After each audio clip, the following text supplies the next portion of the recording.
بسم الله الرحمن الرحيم. وقال فرعون ذروني أقتل موسى وليدع ربه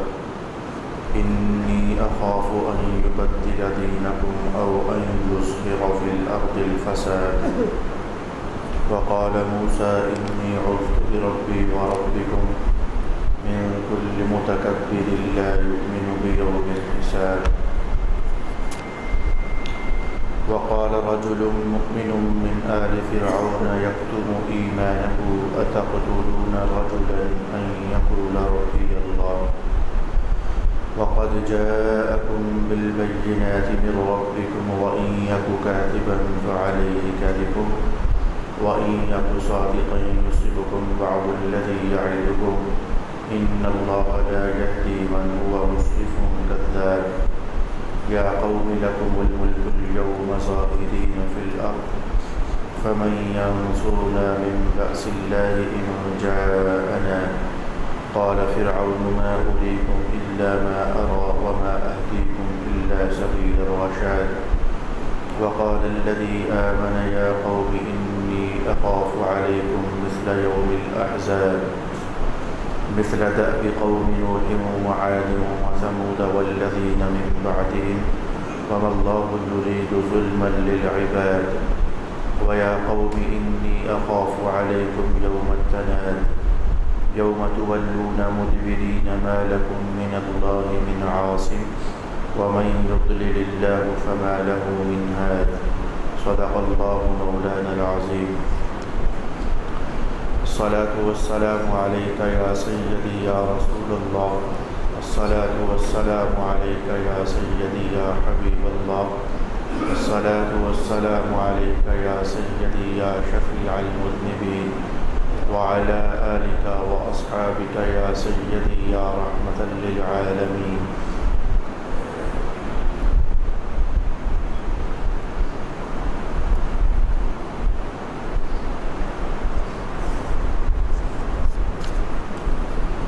اور فرعون نے کہا مجھے موسیٰ کو قتل کرنے دو،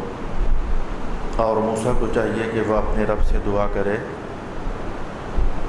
مجھے یہ خطرہ ہے کہ وہ تمہارے دین کو بدل ڈالے گا یا وہ اس ملک میں بڑا ہنگامہ کرے گا۔ اور موسیٰ نے کہا میں ہر اس متکبر سے جو روز حساب پر ایمان نہیں لاتا اپنے رب اور تمہارے رب کی پناہ میں آتا ہوں۔ فرعون کے متابعین میں سے ایک مرد مومن جو اپنا ایمان مخفی رکھتا تھا، اس نے کہا کیا تم ایک مرد کو اس لیے قتل کر رہے ہو کہ اس نے کہا میرا رب اللہ ہے، حالانکہ وہ تمہارے رب کی طرف سے نشانیاں لا چکا ہے؟ اگر وہ بالفرض جھوٹا ہے تو اس کے جھوٹ کا وبال اس پر ہے، اور اگر وہ سچا ہے تو جس عذاب سے وہ ڈرا رہا ہے اس میں سے کچھ نہ کچھ عذاب تو تم پر آئے گا۔ بے شک جو حد سے تجاوز کرنے والا بہت جھوٹا ہو اللہ اس کو ہدایت نہیں دیتا۔ اے میری قوم آج تمہاری حکومت ہے کیونکہ تم اس ملک پر غالب ہو، لیکن اگر اللہ کا عذاب ہم پر آ گیا تو کون ہماری مدد کرے گا؟ فرعون نے کہا میں تمہیں وہی راستہ دکھا رہا ہوں جو میں خود دیکھ رہا ہوں، اور میں تمہیں صرف کامیابی کا راہ دکھا رہا ہوں۔ اور اس مرد مومن نے کہا اے میری قوم مجھے خطرہ ہے کہ تم پر سابقہ امتوں کی طرح عذاب آ جائے گا، جس طرح نوح کی قوم اور عاد اور ثمود اور ان کے بعد کے لوگوں کا طریقہ تھا۔ اور اللہ بندوں پر ظلم کرنے کا ارادہ نہیں فرماتا۔ اور اے میری قوم مجھے تم پر چیخ و پکار کے دن کا خطرہ ہے، جس دن تم پیٹھ پھیر کر بھاگو گے تمہیں اللہ سے بچانے والا کوئی نہیں ہوگا، اور جس کو اللہ گمراہ کر دے اس کو کوئی ہدایت دینے والا نہیں ہے۔ صدق اللہ مولانا العظیم۔ گزشتہ سبق میں ہم یہ عنوان سیکھ رہے تھے کہ فرعون نے کہا کہ مجھے چھوڑ دو، میں حضرت موسیٰ کو قتل کرنے کا ارادہ رکھتا ہوں۔ موسیٰ سے ہو سکتا ہے تو اپنے رب کو بلا لے، اس سے التجا کر کے اپنے آپ کو بچا لے، میں موسیٰ کو چھوڑنے والا نہیں ہوں۔ اس پر گفتگو کی ایک جہت ہم نے کل سیکھی تھی کہ کیا ایسا تھا فرعون کو جملہ بول رہا تھا مجھے چھوڑ دو، یعنی کیا اسے کوئی منع کر رہا تھا کہ حضرت موسیٰ پر ہاتھ نہ ڈالنا؟ تو اس لیے نتیجے میں فرعون کہہ رہا تھا مجھے چھوڑ دو۔ تو ہم نے آئمہ تفسیر کی ایک تحقیقی رائے یہی پڑھی، یہاں کچھ لوگ ایمان لا چکے تھے تو وہ منع کرتے تھے فرعون کو حضرت موسیٰ علیہ السلام پر ہاتھ ڈالنے سے، اور کچھ ارکان دولت تھے جو اپنی منمانیاں کر رہے تھے، تو وہ چاہتے تھے کہ حضرت موسیٰ اور فرعون کا قصہ چلتا رہے، منع کرتے تھے کہ بھئی مت ہاتھ ڈالو حضرت موسیٰ پر، تاکہ جب تک فرعون کی توجہ حضرت موسیٰ کے ساتھ الجھی رہے گی اس وقت تک ہم ملک میں اپنی طرف سے منمانیاں کرتے رہیں گے۔ اور تیسری قسم کے لوگ بھی تھے جو کہ منع کرنے والے تھے، وہ فرعون کی طاقت کا اظہار اپنے الفاظ میں یوں کیا کرتے تھے کہ معمولی جادوگر ہے فرعون موسیٰ، تجھے کیا ضرورت ہے ایک معمولی سے جادوگر پر ہاتھ ڈالنے کی، اگر خام خواہ آمنا سامنا ہو گیا اور وہ جیت گیا تو تیری اچھی خاصی ذلت ہو جائے، اور اگر وہ ہار گیا تو تیری کوئی عزت بڑھنے والی نہیں ہے، کیونکہ وہ لوگ تو یہی سمجھیں گے کہ ایک معمولی سا جادوگر تھا۔ تفسیر کی اس جہت کا تعلق اس عنوان کے ساتھ تھا کہ کچھ لوگ تھے جو منع کرتے تھے حضرت موسیٰ فرعون کو کہ حضرت موسیٰ پر ہاتھ نہ ڈالے، اور ائمہ تفسیر کی دوسری جماعت نے کہا کہ فرعون کو اصل میں منع کرنے والا کوئی بھی نہیں تھا جو روک رہا ہو کہ حضرت موسیٰ پر ہاتھ نہ ڈالنا، بس یہ ایسے ہی گیدڑ و پنکھیاں مار رہا تھا اور اپنا جعلی قسم کا روپ جھاڑنے کی کوشش کر رہا تھا کہ جیسے میں تو بڑا پپڑا ہوا ہوں اور میں تو اس کو چھوڑنا نہیں چاہتا ہوں، اور یہ لوگ ہیں جو مجھے منع کر رہے ہیں، کوئی بھی اسے منع نہیں کر رہا تھا، اپنا جعلی روپ، اپنا جعلی وقار اور اپنی جعلی آبرو اور عزت کو وہ لوگوں کے سامنے بس ان الفاظ میں ظاہر کرنے کی کوشش کر رہا تھا، اور حقیقت یہ تھی کہ اسے اندر کھاتے خود اس بات کا گھڑکا لگا ہوا تھا کہ موسیٰ کے ساتھ مقابلہ کرنا کوئی آسان کام نہیں ہے۔ اس سے پہلے وہ یہ دیکھ چکا تھا کہ میں نے اپنے ملک بھر سے طاقتور ترین جادوگر بلائے ہیں اور انہوں نے اپنی رسیاں پھینک کر ان کو سانپ بنایا ہے، اور فرعون اور حضرت موسیٰ علیہ السلام کی ایک لاٹھی جو زمین پر ڈالی گئی تھی اس نے سانپ بن کر ان تمام چھوٹے سانپوں کو نگل لیا تھا۔ ایک بار یہ طاقت کا کرشمہ اور معجزے کا کرشمہ حضرت موسیٰ علیہ السلام کے ہاتھوں وہ دیکھ چکا تھا، اس لیے اب وہ گھبراتا تھا سامنے آنے سے، مقابلہ کرنے سے، اور دوبارہ کچھ ایسا غلط اقدام نہیں کرنا چاہ رہا تھا، لیکن ارکان دولت کو مطمئن بھی تو کرنا تھا، اپنی پبلک اور عوام اور رعایا کو اس نے کچھ مطمئن بھی تو کرنا تھا کہ میں تو موسیٰ کو کچھ بھی نہیں سمجھتا، ساری طاقت تو میرے پاس ہے، بس مجھے چھوڑ دو، بس ایک بار موقع بھر لینے دو، پھر دیکھو میں کرتا کیا ہوں۔ موسیٰ کے ساتھ پبلک کے اندر وہ اس طرح کا جعلی وقار اور جعلی روپ جھاڑنا چاہ رہا تھا، تو جو اس نے یہ کہا کہ موسیٰ سے کہو ذرا اپنے رب کو بلا لے، اور موسیٰ علیہ السلام نے واقعی اپنے رب کے حضور دعا کر دی۔ وقال موسیٰ انی عذت بربی وربکم، حضرت موسیٰ نے دعا کے لیے ہاتھ اٹھائے اور کہنے لگے میں پناہ مانگتا ہوں، میں پناہ میں آتا ہوں، وہ اللہ تعالیٰ کی پناہ میں آتا ہوں، ایسا اللہ جو میرا بھی رب ہے اور تیرا بھی رب ہے، اور میں پناہ مانگتا ہوں اللہ تعالیٰ کی ہر اس شخص سے جو متکبر بھی ہے اور روز قیامت کا انکار بھی کرنے والا ہے۔ گویا حضرت موسیٰ علیہ السلام کے ان پاکیزہ کلمات نے اور دعا کے اندر استعمال کیے ہوئے ان الفاظ نے اہل ایمان کو یہ سبق دے دیا کہ جب بھی زندگی بھر کسی متکبر سے، کسی بدمعاش قسم سے آمنا اور سامنا ہو جائے تو ایسے میں انبیاء کی دعوت، انبیاء کی دعا، انبیاء کے دعائیہ کلمات کچھ ایسے ہوتے ہیں کہ اے اللہ یہ طاقتور بھی ہے، یہ متکبر بھی ہے، یہ بدمعاش بھی ہے، یہ روز قیامت کا انکار بھی کرتا ہے، میں ان میں سے کچھ بھی نہیں ہوں، لیکن میں جانتا ہوں کہ سب سے بڑی طاقت تو تیرے پاس ہے، سب سے زیادہ قدرت والا تو ہے، اے اللہ میں اپنے آپ کو تیری پناہ میں دیتا ہوں، اس لیے کہ جس شخص کو تو پناہ عطا فرما دیتا ہے زمانے کے سارے فرعون اکٹھے بھی ہو رہے ہیں تو اس کا کچھ بگاڑ نہیں سکا کرتے ہیں۔ اور دوسری بات، فرعون جس بات کو تو نے تانا بنایا ہے، جس بات کو تو نے استہزاء کہا ہے کہ کدھر ہے اب موسیٰ کا رب، بلائے موسیٰ اپنے رب کو، تو تجھے جاننا چاہیے کہ یہ کوئی مذاق والی کہانی نہیں ہے، یہ تو نے تیری منہ سے سچا کلام اللہ نے نکلوا دیا ہے کہ واقعی کوئی رب ہے جسے مشکل کے اندر پکارا جایا کرتا ہے اور جسے مشکل کے اندر بلایا جاتا ہے، تو اس بات کو تو استہزاء بات کرتے ہوئے میری طرف اچھال رہا ہے، میں اسی بات کی حقیقت کو سمجھتا ہوں اور جانتا ہوں، اسی لیے تو کہہ رہا ہوں ربی بربی وربکم من کل متکبر لا یؤمن بیوم الحساب، میں اپنے رب اور تمہارے رب کی پناہ میں آتا ہوں۔ رسول پاک صلی اللہ علیہ وآلہ وسلم کا مقابلہ بھی فرعونوں سے کم نہیں تھا۔ جو آپ کے سامنے ابو لہب کی صورت میں فرعون تھا اور آپ کے سامنے جو ابو جہل کی صورت میں جو فرعون تھا، تو ان فراعین زمانہ کے ساتھ بھی سرکار دو عالم صلی اللہ علیہ وآلہ وسلم کا مقابلہ اس پچھلے فرعون سے کچھ کم نہیں تھا۔ اس لیے رسول پاک صلی اللہ علیہ وآلہ وسلم کچھ اس طرح کے دعائیہ کلمات اللہ تعالیٰ کے حضور پیش کیا کرتے تھے۔ اللہم انا نجعلک فی نحورہم، اے اللہ میں تجھے ہی ان کے مقابلے میں اپنا حامی اور والی وارث تصور کرتا ہوں۔ ونعوذ بک من شرورہم، اور اے میرے رب ہم ان کے شرور سے تیری پناہ میں آتے ہیں۔ تو رسول اللہ صلی اللہ علیہ وآلہ وسلم بھی، بلکہ میں کہوں گا کہ آدم علیہ السلام سے لے کر سرکار دو عالم صلی اللہ علیہ وآلہ وسلم تک تمام نبیوں کا یہی وتیرہ رہا، تمام نبیوں کی یہی عادت رہی کہ جب قوم میں سے کوئی فرعون بن جاتا، نمرود بن جاتا اور حامان بن جاتا اور بدماش بن جاتا، تو انبیاء کرام بھی اپنے رب کی حضور التجا کرتے۔ ان کی دعاؤں کا مرکزی نقطہ یہی ہوتا کہ اے اللہ میں تیری ہی پناہ میں آتا ہوں، میں تیری ہی طاقت اور قدرت کا سہارا طلب کرتا ہوں، میری مدد فرما دے۔ وقال رجل مؤمن من آل فرعون یکتم ایمانہ، یہاں سے پھر قرآن حکیم نے حضرت موسیٰ علیہ السلام پر ایک شخص ایمان لا چکا تھا اور جس کا تعلق فرعون کی قوم کے ساتھ منتا تھا، لیکن حالات اور واقعات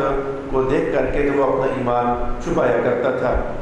اسے ڈر تھا اور دھڑکا کہ اگر میں نے اپنے ایمان کا اظہار کر دیا تو کہیں ایسا نہ ہو جائے کہ فرعون جو ہے مجھے پکڑ کر کے تو ذلت اور رسوائی کا نشانہ بنا دے، اور یا پھر میری جان ہی کے پیچھے پڑ جائے، مجھے قتل کر دے۔ حالات سازگار تھے جو نہیں، وہ مومن شخص محسوس کر رہا تھا اور دیکھ رہا تھا کہ ہمارے پیغمبر اعظم حضرت موسیٰ علیہ السلام جو ایمان کی دعوت دے رہے ہیں، تو اس فرعون نے ان کی کون سی کوئی عزت کی ہے اور کون سا کوئی ان کے ساتھ نرم رویے سے پیش آیا ہے جو میں ایمان کا اظہار کروں گا تو میرے ساتھ یہ نرمی کا سلوک کرے گا۔ ایک زمانہ تک وہ اپنا ایمان چھپاتا رہا، اپنا ایمان چھپاتا رہا، اور پھر وہ ایام جب کہ حضرت موسیٰ علیہ السلام کو قتل کرنے کا ارادہ رکھ رہا تھا فرعون، جیسے کہ ابھی ہم نے الفاظ پڑھے، تو اس موقع پر اللہ تعالیٰ نے اس کے ایمان کو شعلہ جوالہ جیسے بنا دیا، اس کے دل کی چھپی ہوئی بات کو اس کی زبان پر جیسے ظاہر فرما دیا، اور تمام خطروں سے کھیلتے ہوئے اور تمام پریشانیوں سے بے نیاز ہو کر کے تو آخر اس کی زبان پر کلمہ حق جاری ہو ہی گیا اور کلمہ صداقت کا اظہار اس نے کر ہی دیا، اور اس کے منہ سے نکلے ہوئے الفاظ قرآن حکیم نے اپنا حصہ بنائے اور اپنا عنوان بنائے، اور ارشاد ہوا کہ اتقتلون رجلا ان یقول ربی اللہ، او میری قوم کیا تم اس لیے ایک شخص کو قتل کرنا چاہتے ہو کہ اس کا جرم تمہارے نزدیک کیا صرف اتنا ہے کہ وہ کہتا ہے کہ رب ایک ہے، میرا رب بھی اللہ ہے، تمہارا رب بھی اللہ ہے۔ جو اللہ کو ایک ماننے والا ہو تو کیا اس کے تمہارے خیال میں اس جرم کی وجہ سے تم اسے قتل کرنا چاہتے ہو؟ وقد جاءکم بالبینات من ربکم، حالانکہ وہ تمہارے پاس اپنے رب کی طرف سے کھلی نشانیاں لے کر کے تو آ چکا ہے۔ کچھ یہی کلمات تھے، سیم یہی کلمات تھے جو کہ حضرت ابو بکر صدیق رضی اللہ تعالی عنہ نے اس دن کہے تھے کہ جب حضرت عروہ کہتے ہیں کہ رسول پاک صلی اللہ علیہ وآلہ وسلم حرام کعبہ میں نماز ادا کر رہے تھے تو عقبہ بن ابی معیط آیا، اور یہ بڑا غٹ قسم کا غنڈہ قسم کا کافر تھا مکہ کا، اس کے ہاتھ میں آج بھی کپڑا تھا، جیسے ہم کہتے ہیں کوئی صافہ ٹائپ چیز، تو اس نے وہ صافہ بے دھڑک ہو کر کے اور بے خوف ہو کر کے سرکار دو عالم صلی اللہ علیہ وآلہ وسلم کی پاک گردن میں ڈال لیا، اور گردن میں ڈالنے کے بعد اس کو پھر بل دینے لگ گیا، اور بل دینے کے بعد وہ جیسے جھٹکے بھی لگا رہا تھا، نعوذ باللہ العزیز۔ تو اس موقع پر حضرت ابو بکر صدیق رضی اللہ تعالی عنہ نہ جانے کہاں سے اللہ کے حکم سے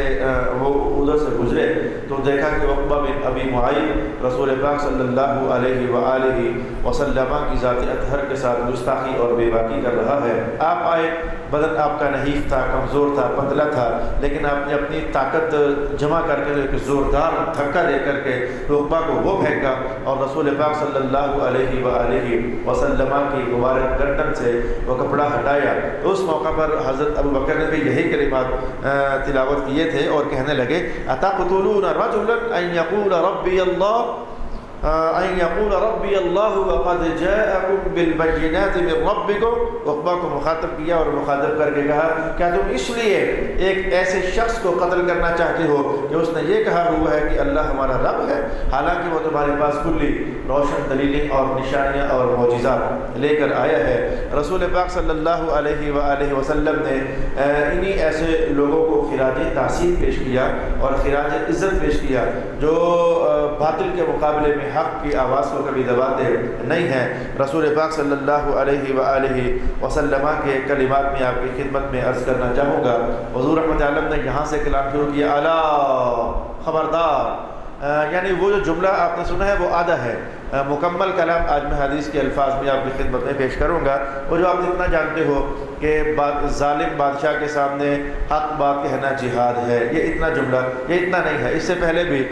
دو جملوں پر مشتمل ایک کلام ہے جو کہ رسول پاک صلی اللہ علیہ وآلہ وسلم نے ارشاد فرمایا، اور میں کہوں گا کہ صرف ارشاد ہی نہ کیا، یہ قوم کو قومی ذمہ داری کا احساس بھی دیا، اور قومی ذمہ داری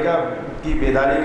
کا احساس اور شعور بھی رسول پاک صلی اللہ علیہ وآلہ وسلم ارشاد فرما رہے تھے۔ آپ نے فرمایا کہ جب کسی بندے کو پتہ چل جائے کہ حق بات یہ ہے، جب کسی شخص کو پتہ ہو، خبردار، جب کسی شخص کو پتہ ہو کہ حق بات یہ ہے اور حالات کا تناؤ ایسا ہو کہ بڑا دباؤ ہو، بڑا خوف ہو اور حق بات کہنا شاید اچھا خاصا مشکل بن رہا ہو، تو پھر رسول پاک صلی اللہ علیہ وآلہ وسلم نے ارشاد فرمایا کہ حالات کے دباؤ کی وجہ سے اور حالات کے خوف کی وجہ سے جس بندے کو حق بات کا پتہ چل جائے وہ حق کو دبانے میں اور چھپانے میں کبھی کوشش نہ کرے۔ سن لو اس بات کو کہ ظالم بادشاہ کے سامنے اور ظالم کے سامنے کلمہ حق کو کہنا اللہ تعالیٰ کے ہاں جہاد ہوا کرتا ہے، او کما قال رسول اللہ صلی اللہ علیہ وآلہ وسلم۔ تو اس مومن نے آل فرعون سے اس جو شخص ایمان لا چکا تھا اس نے ایک تو یہ کہا کہ کیا تم ایسے شخص کو قتل کرنا چاہتے ہو جس نے کہا ہوا ہے کہ اللہ ہمارا رب ہے اور تمہارا بھی رب ہے، وَقَدْ جَاءَكُمْ بِالْبَيِّنَاتِ مِنْ رَبِّكُمْ، حالانکہ اس کے بعد تم بہت ساری نشانیاں دیکھ چکے ہو، تم جان چکے ہو کہ وہ اللہ کی قدرتوں کا مظہر ہے، تم جان چکے ہو کہ وہ اللہ کی عطاؤں کا مظہر ہے، تم جان چکے ہو کہ وہ اللہ کی قوتوں کا مظہر ہے، تم جان چکے ہو کہ وہ خدائی عطاؤں کا امین ہے۔ یہ ساری باتیں دیکھنے کے باوجود وہ عذاب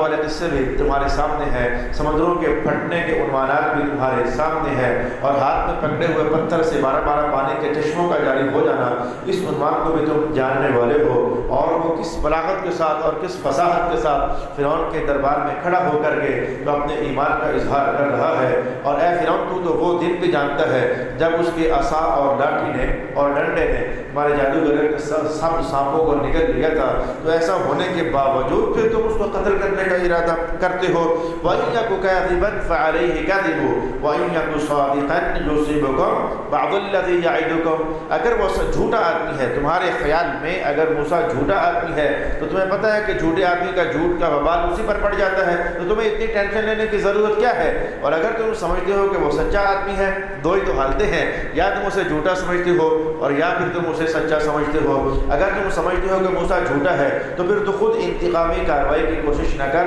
تجھے پھر جاننا چاہیے کہ جھوٹا آدمی کبھی کامیاب نہیں ہو سکتا ہے۔ اور اگر تمہارے خیال میں حضرت موسیٰ پیغمبر سچے ہیں تو پھر جان جاؤ کہ جو سچا آدمی ہوتا ہے، اور حضرت موسیٰ نے پھر تمہیں اللہ کے عذاب کی جو باتیں بطور ڈرانے کے سنائی ہیں، تو پھر بچ کے رہنا، سچے آدمی کی بات اللہ کے بھی جھٹلایا نہیں کرتا ہے۔ تو ان قریب ایسا نہ ہو جائے کہ پھر وہ عذاب جو موسیٰ نے بتایا ہے اس کا بعض حصہ تم پر آ ہی جائے، یہ بعض حصہ تم پر آ ہی جائے۔ اس پر ائمہ تفسیر نے بڑی خوبصورت گفتگو ارشاد فرمائی کہ یوں کہنا چاہیے تھا کہ اگر موسیٰ سچے ہیں تو انہوں نے جس عذاب کی بات تمہیں بتائی ہے تو وہ عذاب تم پر آ جائے گا، کلام تو یوں بنتا ہے، کہا نہیں، جس عذاب کی کہانی انہوں نے تمہیں بتائی ہے تو بعض عذاب تو پھر آ جائے گا۔ بھئی عذاب تو سارا آنا چاہیے، یہ بعض عذاب کے آنے کا مطلب کیا ہوا؟ ائمہ تفسیر نے کہا کہ ماجرا یہ تھا کہ حضرت موسیٰ علیہ السلام نے قوم کو اللہ تعالیٰ کی طرف سے دو طرح کا عذاب بتایا ہوا تھا کہ اگر تم میری نافرمانی کرو گے، میری نبوتوں کو ماننے میں رخنا اندازیاں کرو گے، لوگوں کو بہکاؤ گے، انہیں پھسلاؤ گے اور راہوں میں روڑے اٹکاؤ گے، تو پھر یاد رکھنا اللہ تمہیں دنیا کے اندر بھی ذلیل اور رسوا کرے گا، اور اللہ تمہیں مرنے کے بعد پھر ذلیل اور رسوا کرے گا۔ تو چونکہ یہ دو طرح کے عذاب تھے تو دنیا میں دونوں تو آنے نہیں تھے، ایک تو مرنے کے بعد آنا تھا، تو اس لیے وہ مومن شخص کہہ رہا ہے کہ جو انہوں نے بعض حصہ عذاب کا کہا تھا کہ دنیا میں آئے گا اور بعض حصہ عذاب کا آخرت میں آئے گا، تو پھر دنیا میں جب تک تم زندہ ہو تو بعض عذاب تو پھر آ ہی جائے گا، یا اس بعض عذاب کی طرف اشارہ کرتے ہوئے اس نے کہا کہ اگر حضرت موسیٰ بقول تمہارے جھوٹے ہیں تو جھوٹے بندے کے جھوٹ کا وبال اسی پر پڑ جاتا ہے، تم اتنا شعلہ بدامہ نہ ہو جاؤ، انتظار کرو،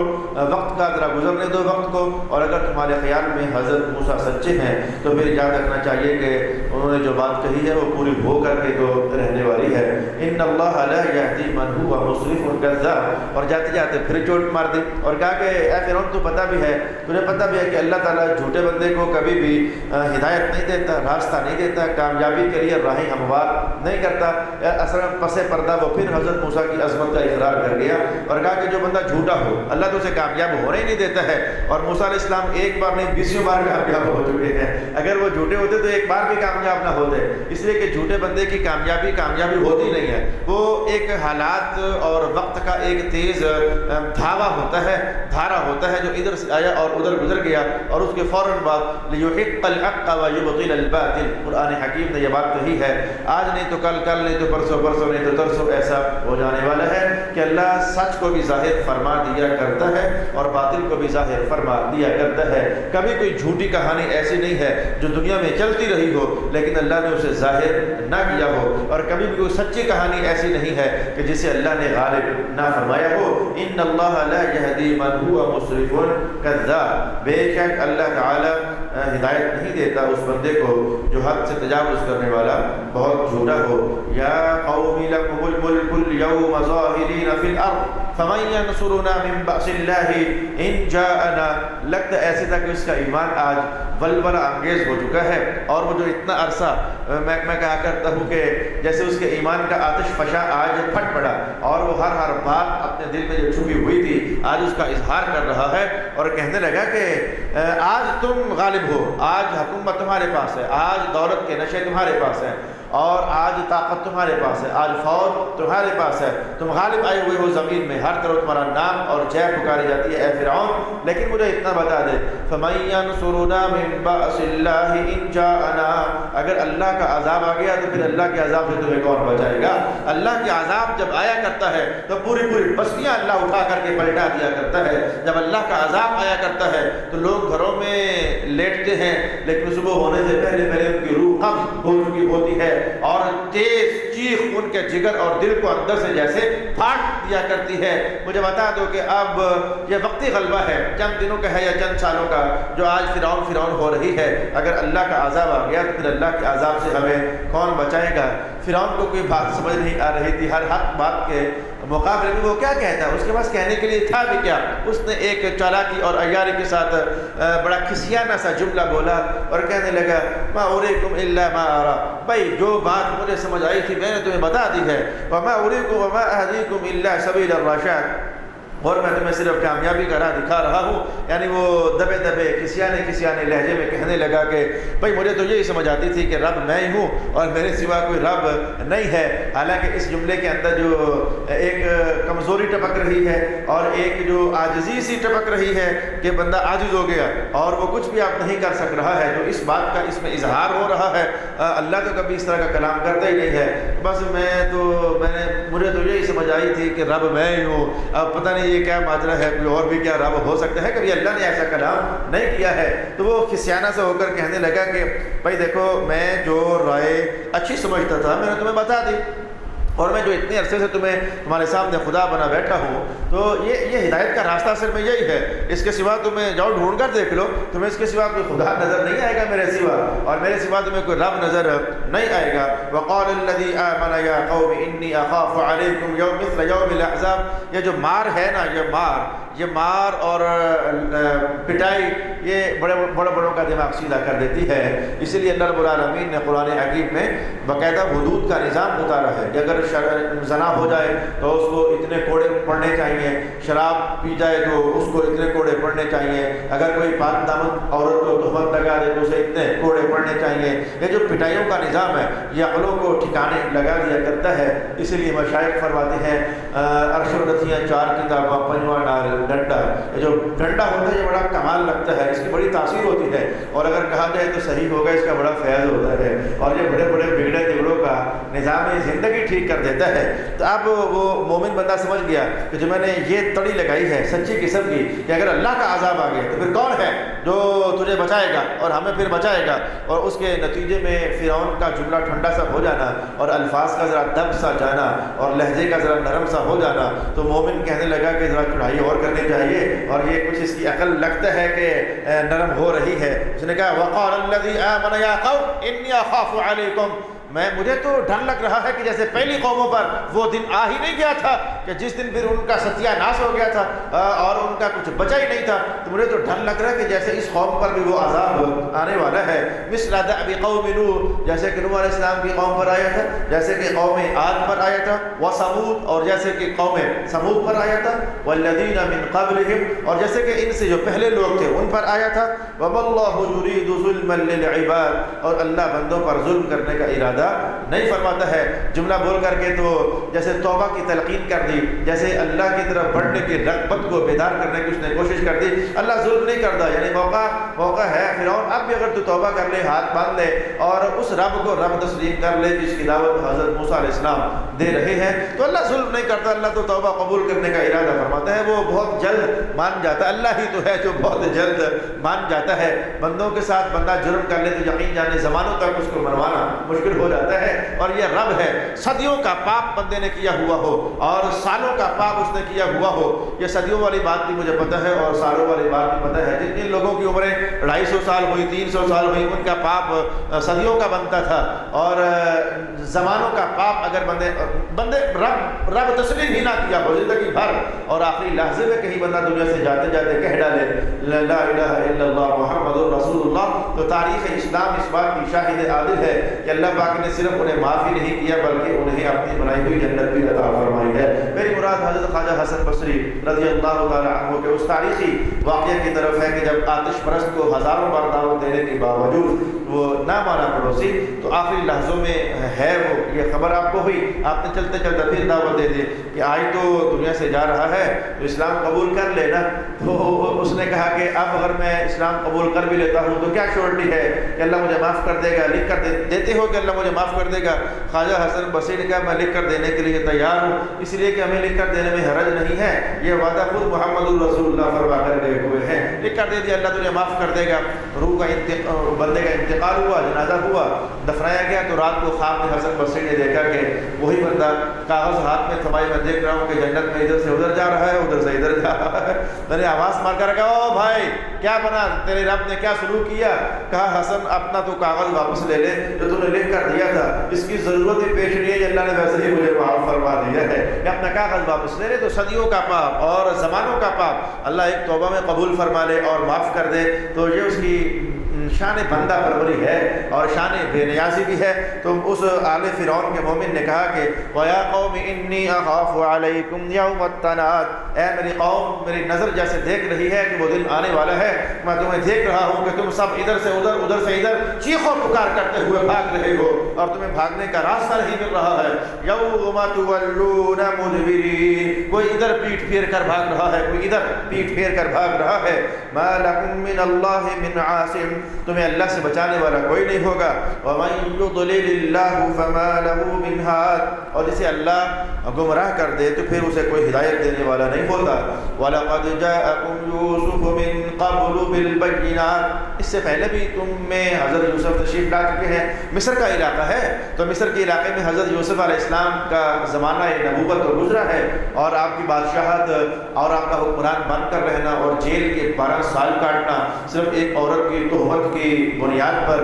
یہ سارے واقعات اسی سرزمین مصر میں دیکھے ہوئے تھے، تو وہ آل فرعون کا مومن کہنے لگا اس سے پہلے یوسف بھی تو آئے تھے اور وہ بھی تو کھلی نشانیاں لے کر آئے تھے، ان کی کھلی نشانیوں سے مراد یہ ہے کہ وہ خوابوں کی تعبیر جیسے کہہ دیا کرتے تھے اللہ ویسے کر دیا کرتا تھا۔ یہاں تک کہ سورہ یوسف کے الفاظ یہ بھی ہیں کہ ایک بار ایک شخص نے جھوٹ بولا اور کہا میں نے یہ خواب دیکھی ہے، جھوٹ بولا، کہا کہ میں نے یہ خواب دیکھی، اس کی تعبیر کیا ہے؟ تو حضرت یوسف علیہ السلام نے اس خواب کی جو تعبیر بنتی تھی وہ بتا دی کہ جو یہ خواب ہوتی ہے اس کی تعبیر یہ ہوتی ہے۔ تو جب آپ تعبیر بتا چکے تو اس نے ٹھٹھا کیا اور مذاق کیا، کہنے لگا میں نے تو خواب دیکھا ہی نہیں تھا، یہ آپ نے کیا تعبیر بتائی، میں نے تو خواب دیکھا ہی نہیں تھا۔ یوسف علیہ السلام نے کہا دیکھا تھا یا نہیں دیکھا تھا، آپ میری زبان سے نکل گئے اب ایسا ہو کر رہے گا، اب تمہیں اس کا وبال چکھنا پڑے گا، اور جو میں نے تعبیر بتائی ہے اب تمہیں اس تعبیر کے نتیجے سے گزرنا پڑے گا۔ تو خوابوں کی تعبیر کمال درجے میں رب کائنات نے حضرت یوسف پیغمبر علیہ السلام کو عطا فرمائی ہوئی تھی، تو فرمایا کہ وہ بھی تو روشن نشانیاں لے کر آئے تھے۔ فما زلتم فی شک مما جاءکم بہ، تو بس تم ان کی لائی ہوئی نشانیوں میں بھی شک ہی کرتے رہے۔ حتی اذا ہلکا،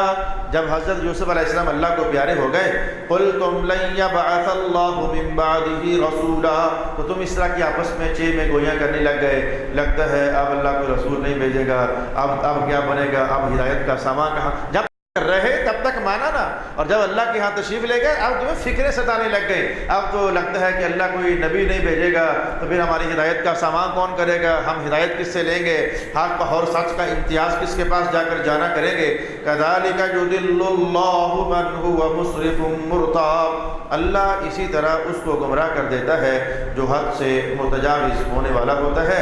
اور شک میں مبتلا ہوتا ہے۔ صدق اللہ مولانا العظیم۔ بسم اللہ